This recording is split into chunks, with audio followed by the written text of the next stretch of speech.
इस बार काफ़ी उत्साह और लगन के साथ छठ महापर्व को मनाने की तैयारी देखने को मिल रहा है। आपको बता दें कि उत्तर प्रदेश के देवरिया जनपद के आदर्श नगर पंचायत भाटपारानी के वार्ड नंबर 1 लखना उर्फ डोमडीह में भी इसी तरीके का उत्साह देखने को मिला। यहाँ के वार्ड के सभासद आदित्य सिंह मोनू जी के द्वारा भी अपने वार्ड में तिरंगे के कलर में माता छठ की वेदी को बनवाया गया है, जिसमें हमको लग रहा है कि सैकड़ों की संख्या में यह छठ वेदी है और माताएं बहनें नहाए खाए के साथ छठ पर्व की भी शुरुआत कर चुकी हैं।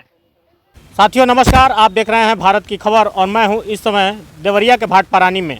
आपको बता दें कि लोक आस्था के महापर्व जो छठ पर्व कहा जाता है, जिसको नहाए खाए के साथ व्रती महिलाएं शुरुआत करती हैं, इस पर्व की शुरुआत हो चुकी है।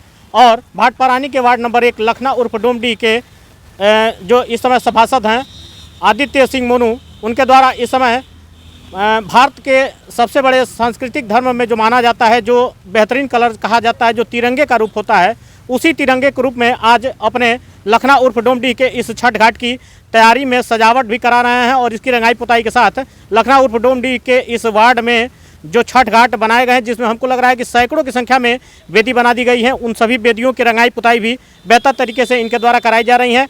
इनके द्वारा बताया जा रहा है कि माताओं बहनों में जिस तरीके से इस छठ महापर्व को लेकर आस्था और लगन देखने को मिलता है, इसी लगन के साथ माताएं अपनी इस छठ वेदी पर पहुंचेंगी और अपने लोक आस्था के इस महापर्व छठ पर्व को मनाएंगी। आपको बता दें कि इस लोक आस्था के महापर्व छठ को बड़े ही धूमधाम से माताएं मनाती हैं और उनकी मन्नतें रहती हैं कि उनके पुत्र की दीर्घायु बनी रहे, जिसके लिए उनके द्वारा नहाए खाए के साथ 2 दिनों का उपवास करते हुए उनके द्वारा इस व्रत को किया जाता है और बड़े ही हर्षोल्लास से इस व्रत को मनाया जाता है। आइए जानते हैं आदित्य सिंह मोनू जी से कि अपने इस वार्ड में इस रंगारंग कार्यक्रम के इस उत्साहवर्धन पर्व पर क्या कहना चाहते हैं। कैसा लग रहा है आपको ये कार्यक्रम, क्या कहना चाहेंगे? बहुत अच्छा लग रहा है। हम देखते थे कि जैसे बहुत ऐसा परिवार है जो बाहर रह जाता था, तो उनका वेदी कलर नहीं हो पाता था, तो हमारे दिमाग में ये सूझा कि क्यों ना एक धारा में एक कलर में सबको छठ पर्व के इस महावेदी को रंगाई पुताई कराते हुए एक बेहतर तरीके से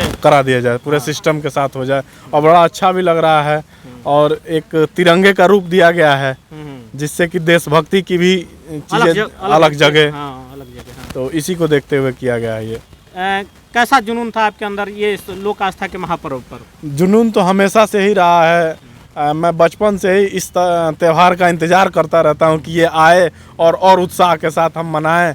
और जो है पहले से ही तैयारियां होने लगती हैं। हम लोग कपड़ों की खरीदारियां, नए कपड़े की खरीदारियां बचपन से ही होती रही हैं, तो आज भी वही उत्साह रहता है। उसी उत्साह के साथ इस बार भी जो है छठ की तैयारी कर रहे हैं। आज तो मैं खुद ही सभासद हूँ, तो मैं और भी उत्साह के साथ काम कर रहा हूं कि जो हमारे अंदर जो थिंक चल रही थी उस समय, वही थिंक आजकल के बच्चों में भी चल रहा है। तो ये बच्चे भी उत्साह से यह त्यौहार मनाएं और महिलाओं को भी मैं शुभकामना देता हूं कि ये त्यौहार निरंतर पूरे बेहतरीन तरीके से मनाएं। अच्छा आदित्य जी, ये बताइए कि देखने में मिलता है कि छठ और दिवाली एक ऐसा पर्व होता है कि लोग देश विदेश में भी अपनी कमाई करते हैं तो छोड़ के आते हैं एक मिलन के साथ इस पर्व को मनाने के लिए अपने परिवार के साथ। सर कैसा लगता है, क्या कहेंगे? सर मैं बता रहा हूं कि क्लाइमेट भी कुछ ऐसा ही हो जाता है कि अंदर एकदम खुशी की अनुभूति होती है। वो मौसम भी साथ देता है, मौसम खुद कहने लगता है कि दिवाली आ गई, छठ आ गया।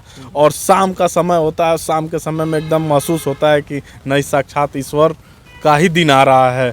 और रियल बता रहे हैं तो हमारा सबसे बेस्ट फेस्टिवल दिवाली और छठ है। मैं इसी के साथ सबको शुभकामना देता हूँ, छठ महापर्व की सबको शुभकामना देता हूँ और मैं निरंतर तैयारी करता रहूँगा। ऐसे ही माता रानी हमको बनाए रखें और जो है जितना मेरे से जो हो सकेगा मैं निरंतर करूँगा, आजीवन करूँगा, जब तक सांस रहेगी तब तक करूँगा मैं। तो ये आदर्श नगर पंचायत भाटपारानी के वार्ड नंबर 1 के सभासद आदित्य सिंह मोनू जी थे, जो बता रहे हैं कि अगर माताएं बहनों का आशीर्वाद रहा, छठ महादेवी का आशीर्वाद रहा, तो इनके द्वारा जनहित के लिए सेवार्थ रहेंगे और सहयोग में बने रहेंगे। भाटपारानी से पुनीत पांडे की एक्सक्लूसिव ग्राउंड रिपोर्ट।